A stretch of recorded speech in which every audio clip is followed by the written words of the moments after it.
Okay, so the working theory, the working consensus is Jimbo's about to hire himself an offensive coordinator. Now, being here yesterday, I can safely tell you, my friend, it's not because Jimbo has looked anyone in the eye, at least publicly, and said he's going to. It's just that everyone else around the program is winking and nodding, and I think it's part hope and maybe part informed opinion he's going to get himself an offensive coordinator. Now, that's only part of the equation.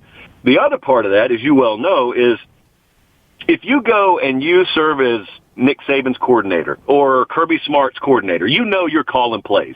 Those guys aren't meddling game day in offensive play calling.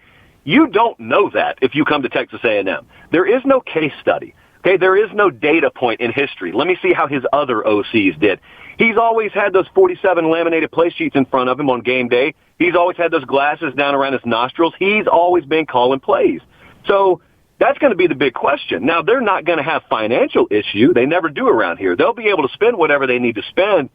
But like a lot of people are looking at Riley up there at TCU right now, that guy's going to have a ton of offers nationally.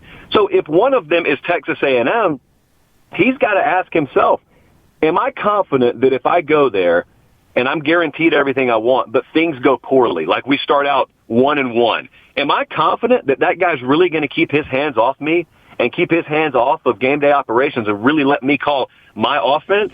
Because if I was being truthful with you, I'd say no. I don't think Jimbo has that in him. And even if he's convinced he does, you don't know until live bullets start flying and you get in a situation where it's like you're letting your 15-year-old drive the car for the first time.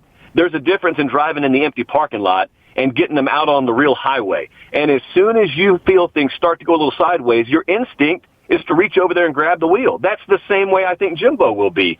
And I think any coordinator worth his salt knows that. So it's one thing to decide you're going to go get one. It's another thing to find out who you can go get.